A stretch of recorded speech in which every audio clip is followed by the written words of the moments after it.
반갑습니다. 진강전원교회를 찾아주신 모든 분들께 하나님의 위로와 평안이 있기를 간절히 소망합니다. 교회 소식 알려드리겠습니다. 교회 공동체를 위한 토요 새벽 기도회가 매주 토요일 오전 6시에 있습니다. 예배 안내입니다. 주일 오전 1, 2부 예배만 당분간 모여집니다. 새벽 예배는 정상적으로 진행되고 있습니다. 수요 예배와 금요 기도회는 당분간 모이지 못하고 있습니다. 예배당 출입 시 방역 지침을 준수해 주시길 바랍니다. 여러분 좌석에 있는 스티커가 붙어 있는 자리에 반드시 앉아 주셔서 일정 거리를 유지해 주시기를 바랍니다. 예배당 출입할 경우에 마스크를 반드시 착용해 주셔야 됩니다. 또 손 세척과 체온 측정에 적극적으로 협력 부탁드립니다. 예배 녹화 영상이 유튜브 채널을 통해 오후 2시에 게시되어집니다. 여러 가지 이유로 참석하지 못하신 분들은 각 가정에서 영상으로 예배 드려 주시기를 바랍니다. 교회 전체 건물에 방역 및 소독을 실시하고 있습니다. 5월 봉사 안내를 참고해 주시고 봉사에 협력 부탁드립니다. 지난 당회록과 재정 수입 지출에 관한 내용을 게시판에 게시해 놓았습니다. 참고해 주시기를 바랍니다. 오늘 어버이 주일을 맞이하여서 우리 어르신들께 마리아와 마르다 전도회에서 선물을 준비해 주셨습니다. 우리 어르신들 잠시 죄송합니다. 자리에 일어나 주시겠습니까? 70 이상 되시는 어르신분들 자리에서 좀 일어나 주시기 바랍니다.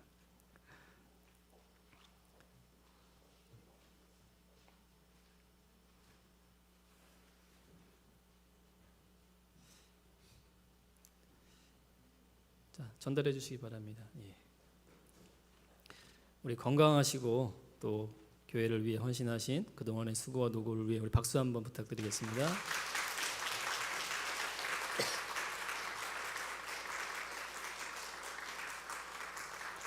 받으신 분들은 자리에 앉아주시면 되겠습니다. 교회가 맛있는 것도 이렇게 대접해드리면 좋은데 현재 상황이 코로나로 인해서 그런 게 어렵기 때문에 조촐하게 준비했습니다. 여러분들 건강하시고 또 교회를 위해 아름답게 또 헌신해 주시고 기도해 주시길 바랍니다.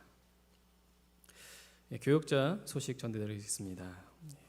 권기현 목사님께서 권고사임 하셨습니다. 김은미 집사님께서 자진사임 하셨습니다. 그동안에 교회를 위해 아낌없이 수고하시고 헌신하셨는데 개인적인 이유, 특별히 좀 건강이 많이 좋지 않아서 조금 힘들어했습니다. 근데 교회가 조금 어려웠던 터라 조금 더 안정되게 좀 바라셨는데 이제 좀 치료받으셔야 될 것 같습니다. 우리 잠깐 앞에 나서 인사하시고 또 장로님 전별금 전달하겠습니다.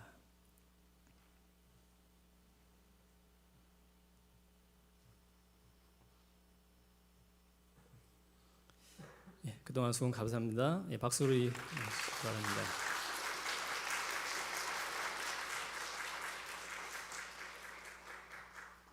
이제 막 보시고 뭐 시키시면 안 됩니다. 그동안 고생 많이 하셨는데요. 건강 여러분들 회복 위해서 또 기도해 주시고 잘 건강 회복할 수 있도록 협력해 주시길 바랍니다. 이제 주악에 맞춰 다 같이 묵상기도 드립니다.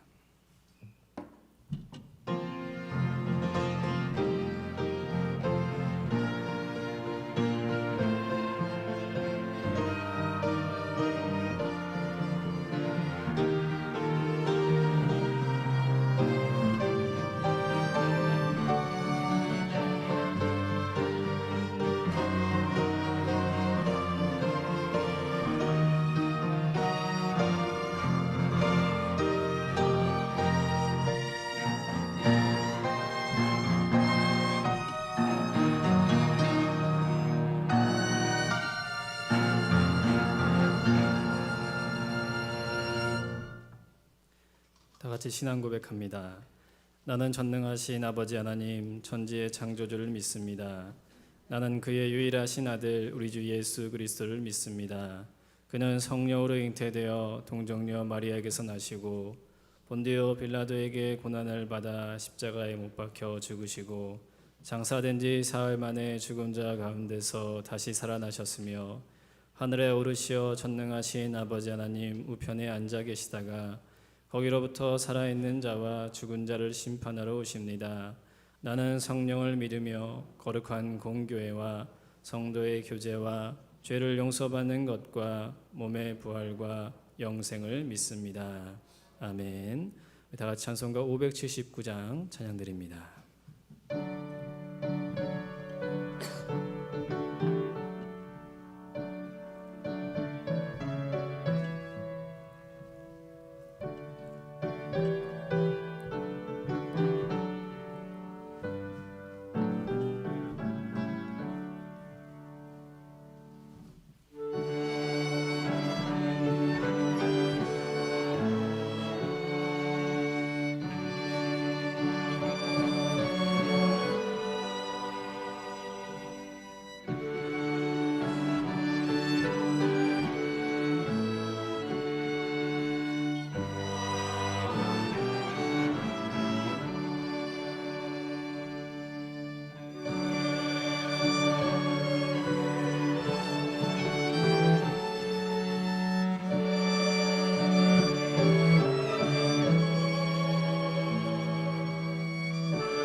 찬송 부르십니다.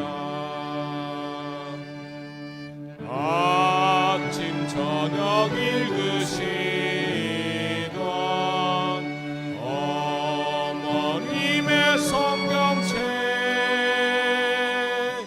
손때 남은 구절마다 모습 본 듯합니다.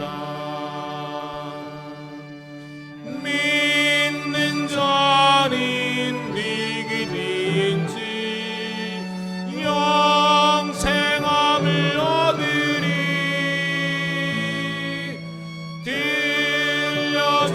들려주신 귀한 말씀 이제 힘이 됩니다. 홀로 누워 괴로울 때 헤매다가 지칠 때 들으시던 찬송 소리 귀에 살아옵니다. 반석에서 샘물 나고 황무지가 꽃피니 예수님과 동행하면 두려울 것 없어라. 온유하고 겸손하며 올바르고 굳세게 어머니의 뜻받들어 보람있게 살리라. 빙판하는 세상에서 선한 싸움 싸우다 생명신의 길은 있고 길이 함께 살리라.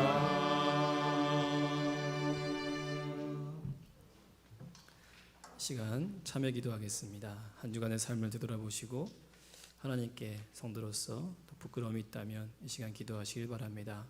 아울러서 각자의 가정을 위해서 또 교회 공동체를 위해서 기도해 주시길 바랍니다. 함께 기도합니다.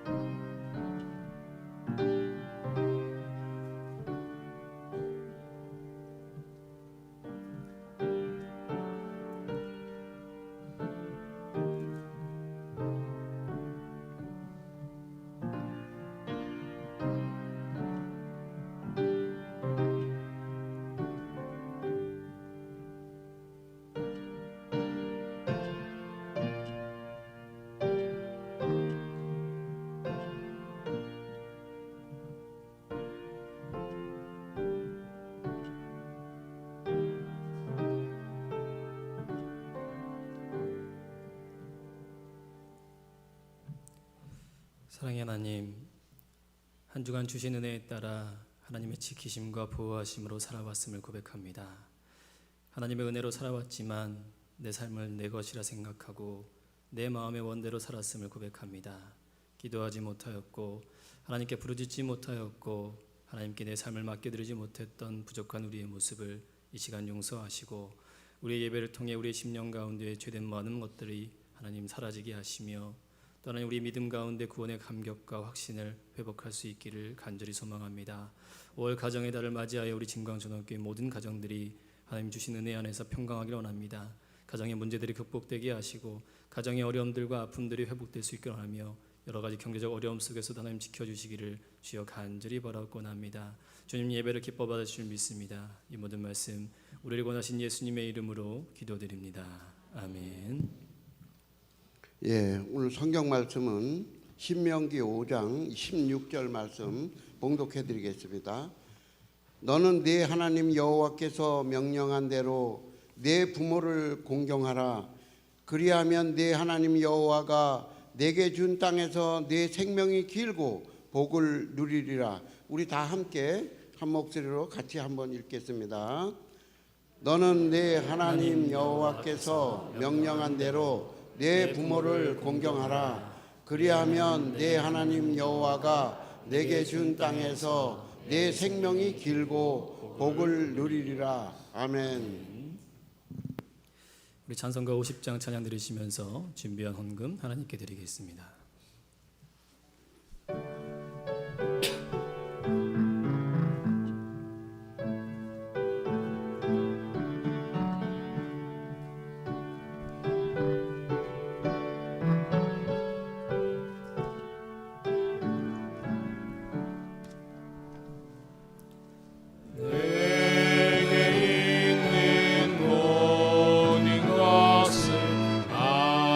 아낌없이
아멘.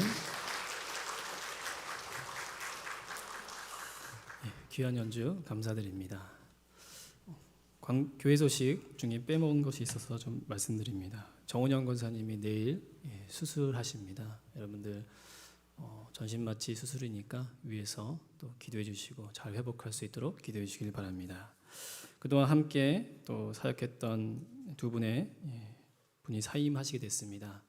그 중에 부연 설명이 좀 필요할 것 같아서 사무집사님은 개인적인 사유로 본인이 자진으로 사임하셨고 부목사님은 권고사임을 하시게 됐습니다. 이 권고사임 제도를 제가 간략하게 설명드리면 어떤 큰 교회에서 이런 일이 있었습니다. 같이 일했던 한 분이 문자로 당회실로 오라는 문자 지침을 받고 당회실로 가셨습니다. 그리고 그 이후에 그를 보신 분이 아무도 없다고 그런 전설이 큰 교회에 내려왔습니다. 내가 그 이야기를 듣고 적어도 이건 아니다 싶어서 이제 교회 직원들하고 어떤 약속을 맺을 때 권고 조치라는 것이 있습니다. 적어도 어떤 부분의 한 잘못으로 인해서 사역자를 내보내는 일은 아니다. 적어도 그분에게 한 번의 기회는 더 주는 것이 필요해서 권고 조치 이외면 사임하는 것으로 권고 사임하는 것으로 처음부터 약속을 맺었습니다. 권 목사님께서 지난 3월에 1차 권고 조치를 받게 되셨고 5월에 2차 권고 조치를 받게 되셔서 권고 사임하시게 되었습니다. 자세한 내용은 당회록에 기록되어 있으니까 여러분들 게시판을 참고하시면 되겠고 혹 그것으로 부족하시면 개인적으로 오시면 제가 설명해 드리겠습니다. 교육자를 청빙하고 또 교육자를 내보내는 권한은 당회로부터 담임 목사에게 위임받았습니다. 전적으로 저에게 있는 것이고 제 결정을 당회가 검토하고 승인하는 것으로 절차가 이루어져 있습니다. 혹시 이번 일 가운데 불이한 일이 있다면 1차적인 책임은 저에게 있다는 사실을 여러분들이 좀 유념하셨으면 좋겠습니다. 아무쪼록 안타까운 일이지만 또 서로에게 어떤 좋은 기회가 되었으면 좋겠고 또 개인적으로도 제가 많이 부족해서 잘 지도하지 못한 것도 있는 것 같아서 많이 송구스럽고 또 죄송스럽습니다. 아무쪼록 그런 차원에서 이루어진 일이니까 여러분들이 잘 이해해 주셨으면 좋겠습니다. 우리 잠시 기도하겠습니다. 사랑의 하나님, 우리를 예배당으로 모여 예배할 수 있게 하심에 감사드립니다. 아직 코로나의 위기가 완전히 사라지지 않은 상태에서 하나님 우리를 보호하시고 인도하시며 우리의 마음을 이곳 가운데 두시고 예배를 드리는 기쁨과 우리의 삶이 온전히 회복될 수 있기를 원합니다. 하나님, 작은 물질을 주님 앞에 드립니다. 이 물질이 사용되어지는 곳에 오직 하나님의 질서와 원리대로 사용되게 하시고 하나님의 영광만이 드러나기를 주여 간절히 바라고 소망합니다. 수술을 앞두시는 권사님에게 하나님의 위로하심과 지키심과 보호하심이 있고 수술을 잘 하시고 또 잘 회복할 수 있기를 원하며 또 그동안 함께 수고했던 사역자들에게 하나님께서 위로하시고 그의 앞길에 선한 길로 주님 인도하여 주시기를 간절히 소망합니다. 이제 말씀 듣습니다. 성령님 우리와 함께 하시고 주의 말씀을 깊이 깨닫고 또 그 깨달은 바대로 삶을 살아낼 수 있는 믿음을 우리에게 더하여 주시옵소서. 함께 계심을 믿습니다. 이 모든 말씀 우리를 권하신 예수님의 이름으로 기도드립니다. 아멘. 5월은 무슨 달이죠? 여러분의 가정이 하나님의 평안과 또 하나님의 함께 하심과 복 주심이 있기를 간절히 소망합니다. 5월 8일은 무슨 날이었을까요? 아마 어버이기도 하시고 또 자녀된 입장이기도 하신 분들이 여럿 있습니다. 보통 어버이날 때 카네이션과 편지와 선물을 주고받습니다. 저도 이제 부모이기에 편지와 선물과 꽃을 받았습니다. 저희 아이들이 이렇게 편지를 썼습니다. 엄마 아빠 감사해요. 엄마 맛있는 거 많이 해주셔서 감사합니다. 앞으로도 더 맛있는 거 해주세요. 아빠 돈 벌어주셔서 감사합니다. 돈 많이 벌어주세요. 사랑해요. 끝. 제가 좀 이렇게 편지를 보면서 마음에 또 감동도 있지만 뭔가 우구심이 들어 작년 어버이날 편지를 찾아보았습니다. 편지를 보니까 내용이 똑같아요. 아마 다들 그런 경험이 있으실 것 같은데 그래도 아이들의 마음이 참 귀하고 또 부모로서 어떤 책임감을 느끼게 되어집니다. 제가 편지 내용을 쭉 보면서 여러 가지 생각들을 하게 됐는데 우리가 왜 어버이를 공경해야 될까요? 뭐 당연한 질문이어서 그렇죠. 왜 우리가 부모님을 공경해야 될까요? 나를 낳아주셨기 때문에, 나를 사랑으로 길러주셨기 때문에, 나에게 맛있는 걸 많이 해주셨기 때문에, 내 필요를 채워줬기 때문에, 나를 잘 키워줬기 때문에. 그래서 우리가 부모님을 공경하는 것이 맞지 않습니까? 당연한 것이고 도덕이고. 그런데 만약에 나를 낳아주셨으나 나를 잘 길러주지 않으셨고, 나를 낳아주긴 했지만 나의 필요를 채워주지 않았고, 부모라는 이름에 걸맞지 않게 대했고, 그렇게 나를 돌봤다면 우리는 부모 공경을 하지 않아도 될까요? 여러분 어떻게 생각하십니까? 나에게 뭔가를 해주어서 부모 공경을 해야 한다면, 반대로 나에게 뭔가를 채워주지 않았다면 우리는 부모 공경을 하지 않아도 될까요? 세상은 부모 공경을 사람의 당연한 것으로 봅니다. 그리고 그것을 하지 않을 경우에 비난이 일어나게 되죠. 하지만 우리가 부모 공경을 해야 되는 이유는 좀 다릅니다. 성경은 과연 부모 공경에 대해서 우리에게 어떻게 이야기하는지를 우리가 잘 알고 있을 필요가 있는 것이죠. 단순히 나에게 뭔가를 해줬기 때문에, 내게 좋은 걸 줬기 때문에 내가 당연히 해야 된다는 것은, 그것은 이기적인 마음에서 비롯된 것입니다. 왜 우리가 부모 공경을 해야 되는지에 대한 명확한 이유를 여러분들이 잘 알고 있어야 합니다. 가정의 달을 맞이하여서 여러분의 가정이 복되어지기를 간절히 소망합니다. 또 복된 가정으로 여러분들이 만드셔야 할 책임이 있습니다. 지난 시간 우리가 말씀을 나누었습니다. 하나님께서 우리에게 주신 제도가 두 가지라고, 친히 만드셔서 우리에게 주신 제도는 두 가지입니다. 하나는 가정이고요, 하나는 교회입니다. 가정과 교회 공동체는 같은 거예요. 내 가정은 잘 되고 교회는 나 몰라라, 이거는 잘못된 이해입니다. 하나님이 우리에게 가정의 공동체로서, 교회의 공동체로 주신 이유는 그 속에서 주신 사명을 알고 그 아름다운 공동체를 만들어가는 사명이 거기 있기 때문에 그렇습니다. 그래서 가정의 공동체를 잘 가꾸는 것이 중요한 것이고, 그렇게 가꾼다는 것은 그 가정 안에서 나의 부족함들과 또 내가 헌신해야 될 부분들을 감당하면서 조금씩 성장하게 되어지는 것이 공동체의 원리입니다. 이것은 교회도 마찬가지예요. 교회 안에서 주어진 일들, 또 주어진 사명, 특별히 그 교회에 있어야 할 하나님 내게 허락하신 공동체이기 때문에 적어도 나를 기준으로 그 공동체를 대해서는 안 되는 겁니다. 오히려 그 속에서 이 공동체를 더 아름답게 만들어 감에 따라 하나님 주신 사명의 자리를 아름답게 세우고, 그렇게 아름답게 세워지면 그 안에서 내 믿음이 성장하고 성숙되어지는 열매가 있고, 또 하나님은 거기에다가 더해서 이 땅에 살아가는 장수와 복까지 허락하신다는 것이 이 공동체의 원리입니다. 그래서 우리에게 주어진 자리에서 또 그곳에서 돕는 자로서 역할을 잘 감당하는 것이 행복한 가정, 행복한 공동체를 만드는 데 중요하다라고 지난 시간에 나누었습니다. 한 주간 돕는 자로 살아가셨습니까? 여전히 당신이 나에게 안 해줘서 내가 이렇게 하는 게 당연해, 이런 식으로 생각하십니까? 가정에서도 나의 역할은 돕는 자입니다. 부족한 남편을 도우고, 부족한 아내를 도우고, 부족한 자녀들을 돕는 자의 역할입니다. 공동체 속에서도 우리는 돕는 자로 서 있어야 되는 것입니다. 나의 만족과 나의 유익, 나의 어려움을 살펴주고 내 부족함을 채워주는 공동체가 내게 좋은 공동체가 아니라, 내가 그곳에서 무언가를 함께 협력하고 도와주는 공동체가, 그래서 하나님이 우리에게 주신 공동체, 그렇게 하면서 어느덧 내 자신이 믿음으로 성장하고 교회 공동체와 가정의 공동체가 함께 균형 잡히며 그 속에서 만들어지는 신앙의 아름다운 모습으로 하나님 나라에 가게 되는 것이 이 땅을 주시는 하나님의 공동체의 원리다라는 사실을 우리는 지난 시간에 함께 나누었습니다.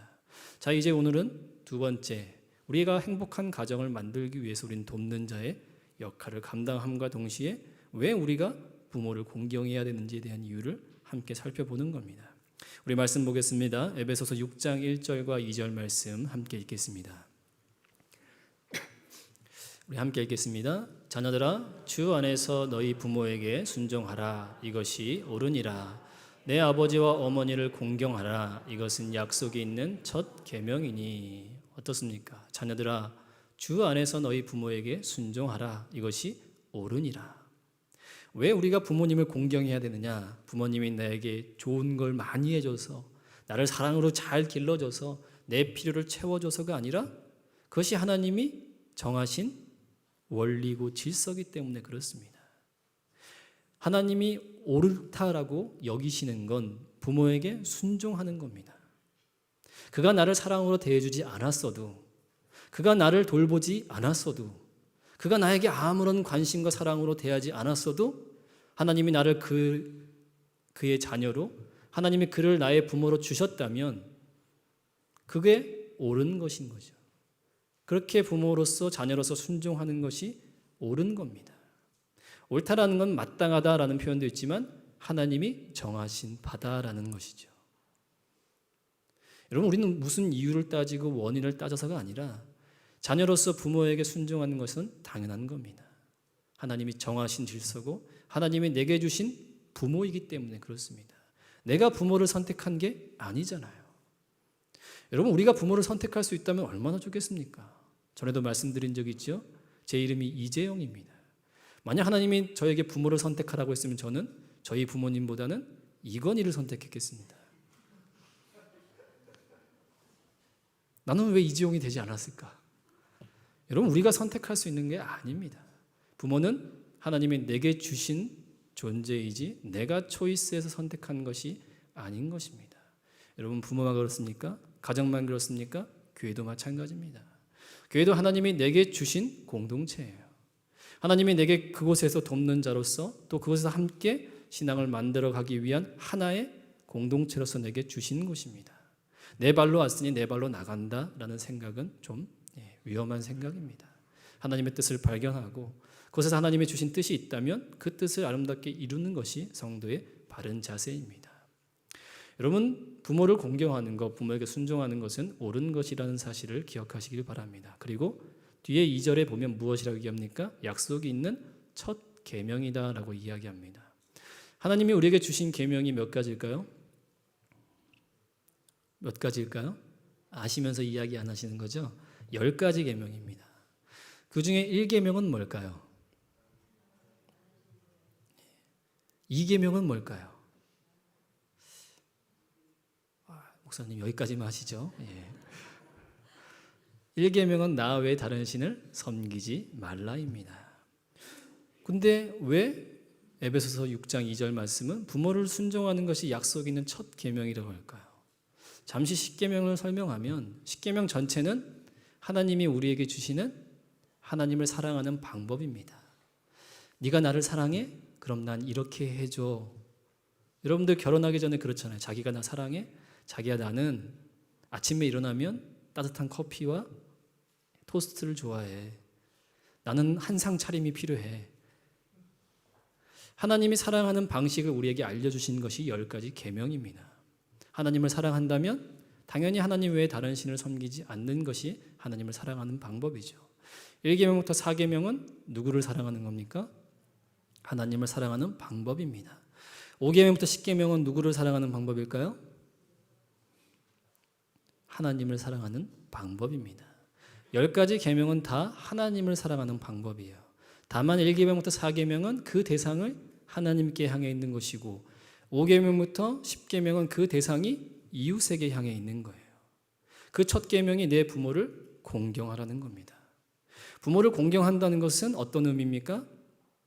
단지 사람으로서의 부모를 공경하는 것 이상의 하나님을 사랑하는 표현의 방법입니다. 부모를 공경해야 되는 이유 중에 하나는 그 공경이 하나님을 사랑하는 방법이고 하나님 우리에게 지키라 명령하신 10계명의 요구이기 때문에 그렇습니다. 단지 대상이 하나님께 있고 사람에게 있는 것이기 때문에 그렇습니다. 보이지 아니하는 하나님을 사랑하는 방식은 4가지 계명을 잘 지키는 겁니다. 그리고 보이지 아니하는 하나님을 보이는 것으로 대상으로 옮겨서 지켜져야 할 첫 번째 가장 중요한 것이 부모를 공경하라는 것이죠.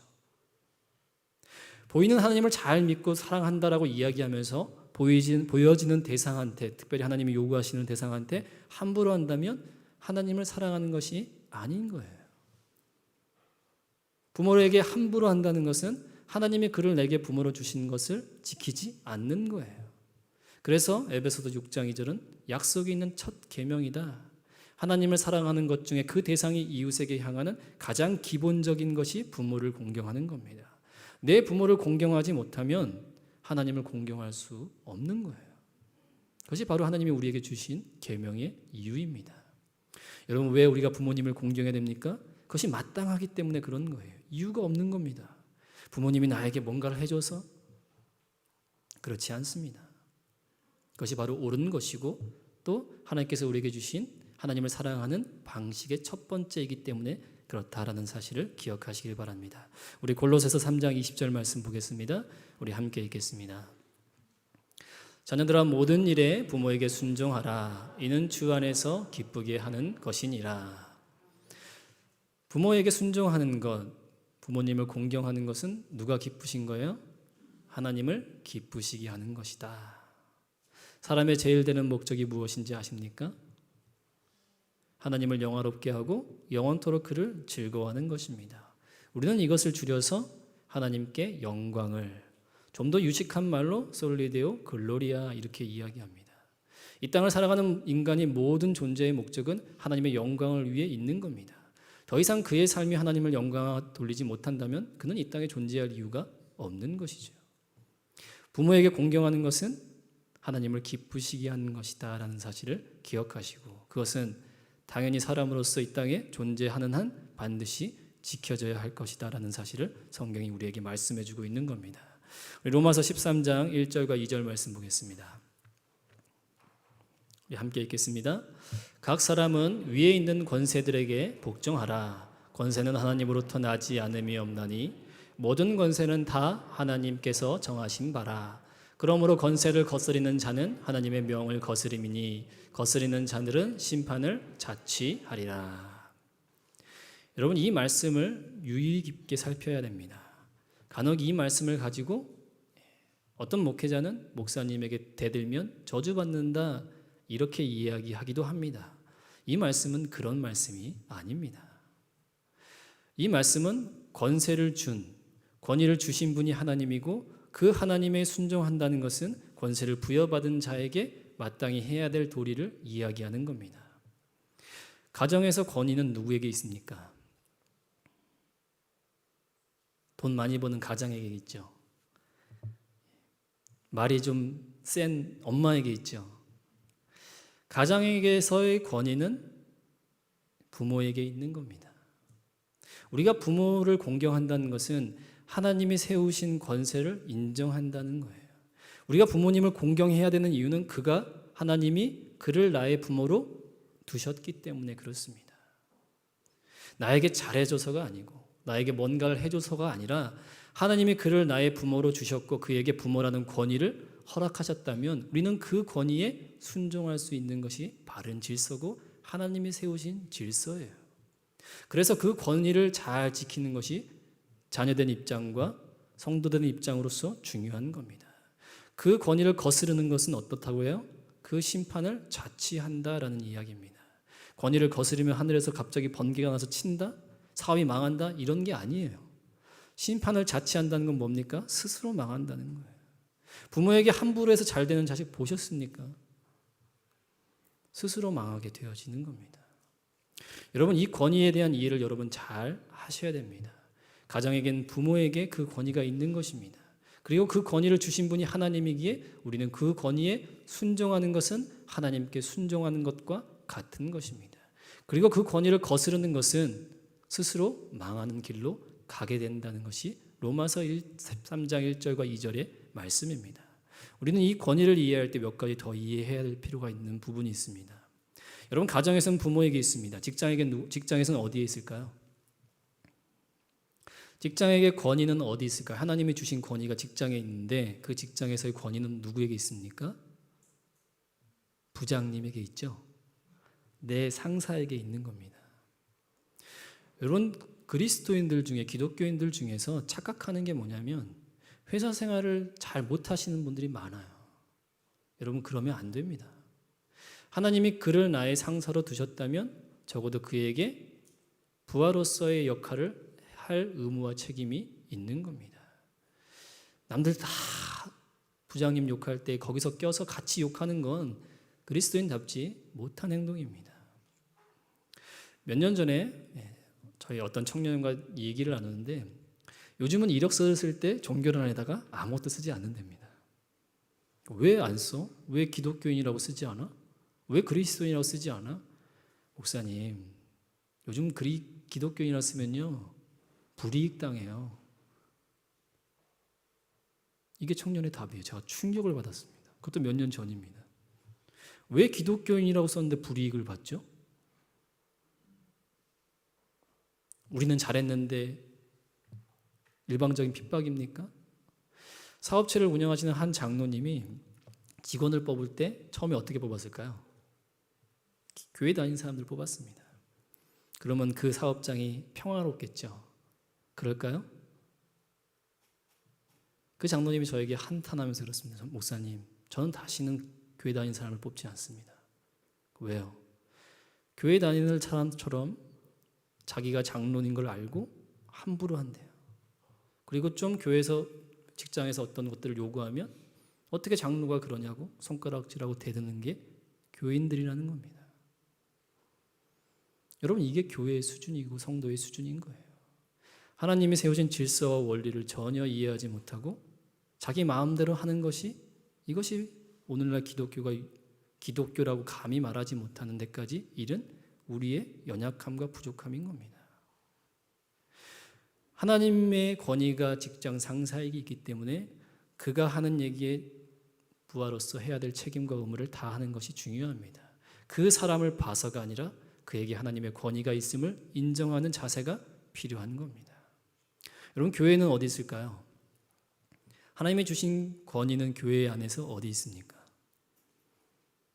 목회자와 장로에게 있는 겁니다. 구약의 직분 중에 제사장, 선지자, 왕은 선지자가 기름을 부어서 세우게 되어 있습니다. 기름을 붓는다는 것은 그 권위를 사람이 세운 것이 아니라 하나님이 세운 것이다라고 의미하는 거예요. 목사가 임직될 때, 또 장로가 임직할 때는 기름을 안수를 합니다. 이 안수는 그를 목회자로 세운 것은 사람이 아니라 하나님이시다. 그를 장로로 세운 것은 하나님이시다라는 것을 의미하는 거예요. 그래서 그에게 권위를 부여하는 겁니다. 누구로서? 하나님을 대신하는 권위로 부여합니다. 그래서 대들지 말라, 무조건 목사에게 순종하라 이런 얘기가 아니라 그런 질서를 우리는 잘 유념해야 한다는 것을 의미합니다. 가끔 저희 장로님들 보면 여러분들은 잘 모르시겠지만 저는 이제 여러 교회를 다니다 보면 저희 교회 장로님을 보게 됩니다. 훌륭한 점이 많으셔요. 다른 교회 장로님도 새벽 예배 잘 안 나오십니다. 그러나 새벽의 자리를 지키시는 장로님들 훌륭합니다. 여러분, 장로님들이 저를 봐서 무엇 때문에 존중할까요? 제가 인격이 우리나라에서 손꼽히는 사람이어서 존중합니까? 제가 잘나서 그렇습니까? 자식벌 되는 저인데도 존중하는 이유는 단 하나입니다. 저를 봐서가 아니라 목회자라는 하나님의 권위를 봐서 그렇습니다. 저 또한 마찬가지입니다. 장로님들이 막 인격적으로 우리나라에서 손꼽히시는 분들이기 때문에 존경합니까? 존중합니까? 아닙니다. 그분이 어떻든, 그분이 실수가 좀 있던 부족하던 간에 하나님이 그분을 장로로 세웠다면 마땅히 목회자가 장로에게 대할 예의와 존중을 갖추는 것이 합당하기 때문에 그렇습니다. 그게 하나님이 정하신 권세의 의미인 거예요. 사랑하는 성도 여러분, 우리는 질서 있는 성도가 되어야 됩니다. 그렇게 질서가 회복될 때 가정의 질서가 세워지고 교회 공동체가 회복되어지고 그래야 복된 가정으로 복된 공동체로서 나아갈 수 있는 겁니다. 그럼 목사님, 그럼 아무것도 성도들은 할 말이 없나요? 아닙니다.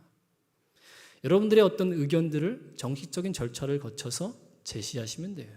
제가 혹시나 부족한 모습이나 여러분들이 봤을 때 부당하다 생각하면 당회에 정식으로 요청하면 되는 겁니다. 이재용 목사님에 대해서 이 부분을 검토해 달라고. 당회가 검토를 하는 거예요. 그리고 이상이 있으면 그에 합당한 책임을 지게 되면 되는 겁니다. 그런데 우리는 어떻습니까? 그런 절차 무시하고 그냥 뒤에서 수군거리고 없는 얘기들을 만들어내고 그렇게 해서 뭔가 흠집을 내려는 것, 여러분, 그거 위험한 일이에요. 하나님이 그를 스스로 멸망시키게 만드신 일이기 때문에 그렇습니다. 권세는 하나님께서 주신 거예요. 그렇다면 어떻습니까? 그 권세를 잘못 휘두른 것에 대한 책임은 누가 묻겠다는 겁니까? 하나님께서 묻겠다는 겁니다. 그럼 권세 가진 사람은 마음대로 됩니까? 그렇지 않습니다. 권세를 가진 사람들, 권위를 가진 사람들이 주의해야 될 것은 하나님의 뜻과 하나님의 질서를 벗어나지 않아야 하는 겁니다. 권위라는 것, 권세라는 것은 하나님이 정하신 질서 안에 있을 때에 인정되는 것이지 그 질서를 벗어난다면 그 권위는 인정되지 않습니다. 제가 목회자로서 진리 안에 있지 않다면 여러분들은 저를 거부할 권한이 있습니다. 제가 이 설교의 자리에서 개인적인 이야기와 개인적인 주장을 마음껏 펼치면 여러분들은 설교를 거부할 권한이 여러분들에게 있는 거예요. 그렇기 때문에 권위를 가진 사람은 그 권위를 가지고 함부로 할 수 없는 겁니다. 그리고 그 권위에 순종해야 될 사람은 하나님이 그에게 권위를 부여하신 한 그가 진리 안에 있는 한 그 권위를 인정하고 그에 합당한 예의를 갖춰줘야 하는 겁니다. 그게 하나님이 세우신 질서이고 법입니다. 함께 일했던 또 사역했던 권 목사님에 대해서 교회는 권고 조치를 내렸습니다. 그리고 두 번에 걸쳐 권고 조치를 취하게 되었습니다. 저희가 할 수 있는 건 거기까지예요. 목회자로서 하나님이 세웠기 때문에 교회가 할 수 있는 최선의 절차는 거기까지입니다. 그리고 이후는 하나님께서 그를 고치시든 만지시든 또 다른 곳에 쓰시든 그건 하나님의 몫인 겁니다. 그런데 많은 사람들이 하나님이 하실 부분까지 본인이 들어가서 뭔가를 잡겠다라고 생각하는 건 그건 하나님의 권위에 대한 도전인 거예요.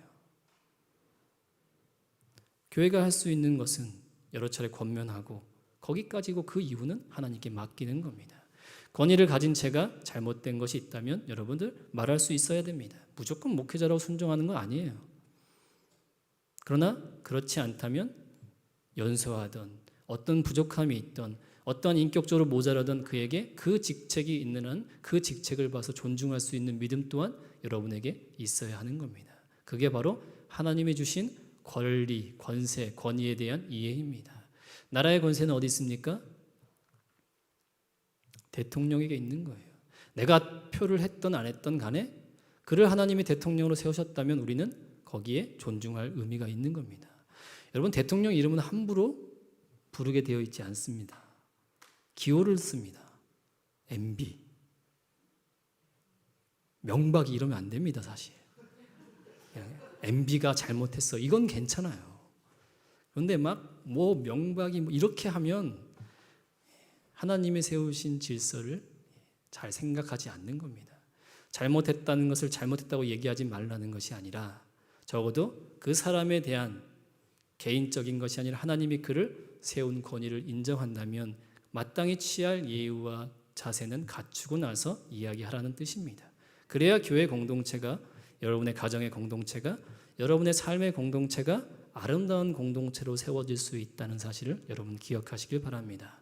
오늘 말씀에 보면 하나님을 경외하고 또 부모를 공경하는 것은 이 땅에서 하나님이 주신 복을 누리게 되어진다라고 되어 있습니다. 부모를 잘 공경하면 하나님이 막 부어주신다는 거죠.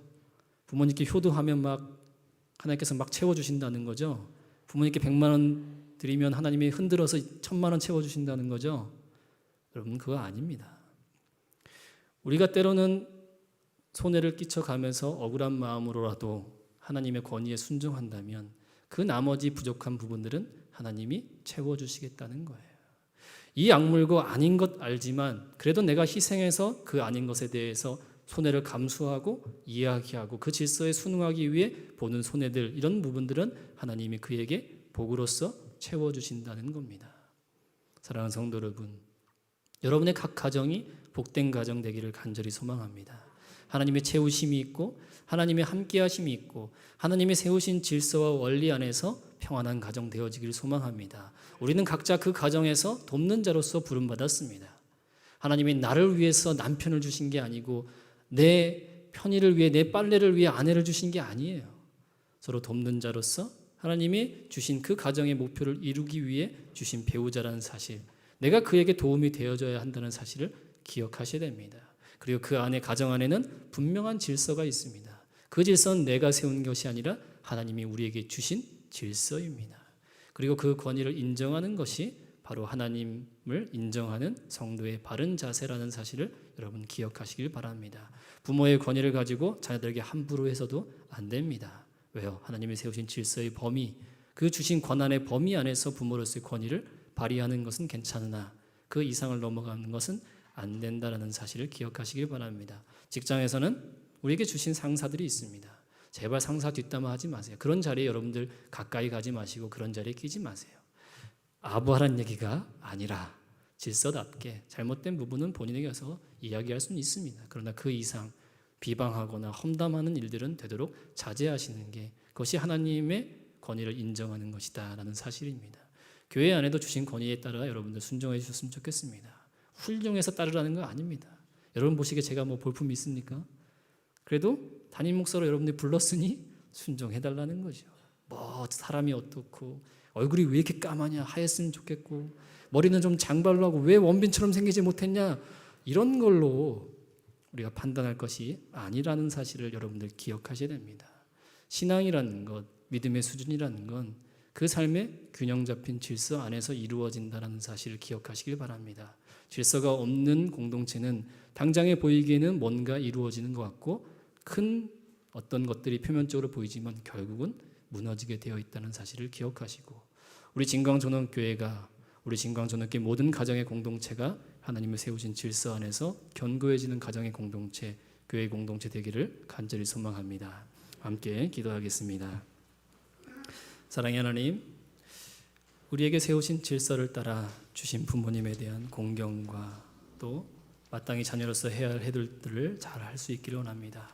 무언가 조건을 따지는 것이 아니라 하나님이 주셨기에 하나님의 뜻에 순종하는 마음으로 부모에게 자식된 도리를 다하게 하시고, 또 직장에서 교회에서 공동체에게 주어진 자신의 역할들을 충실히 감당할 수 있기를 간절히 소망합니다. 권위 있는 자들에게 하나님 그 권위를 사용할 수 있는 믿음을 주시고, 하나님이 세우신 질서 안에서 아름답게 균형 잡힌 권위와 또 그 질서에 순응하는 공동체, 건강한 공동체, 하나님 주신 믿음 안에서 바른 공동체 될 수 있도록 주께서 은혜를 더하여 주시옵소서. 우리 진광전학교회 모든 성도들의 가정을 주께서 살펴주시고 어려움의 문제들이 해결되게 하시며 또 삶의 많은 문제들이 극복되어지고 신앙으로 아름답게 회복되는 놀라운 역사가 하나님 5월 한 달 가득할 수 있도록 주께서 은혜를 더하여 주시옵소서. 함께 계심을 믿습니다. 이 모든 말씀 우리를 원하신 예수님의 이름으로 기도드립니다. 아멘. 우리 다 같이 자리에 일어나셔서 이런 교회 되게 하소서 함께 찬양하겠습니다.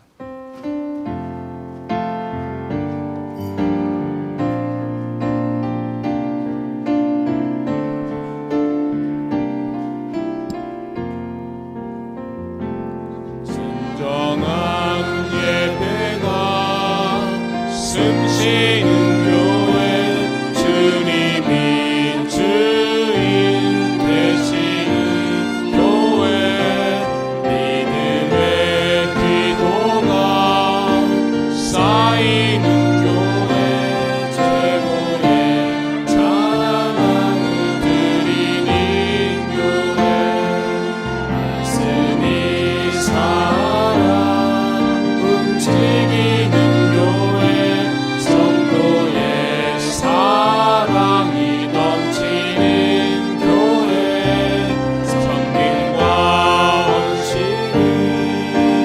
기쁨이 되어 열매 맺는 아름다운 교회, 주님의 마음 닮아서 이웃을 사랑하는 교회, 주님의 영광을 위해서 대신 주님 전하는 교회, 사랑의 공동체 활짝 피어나 날마다 사랑에 빠지는 교회, 주께서 사랑하는 우리 교회가 이런 교회 되게 하소서.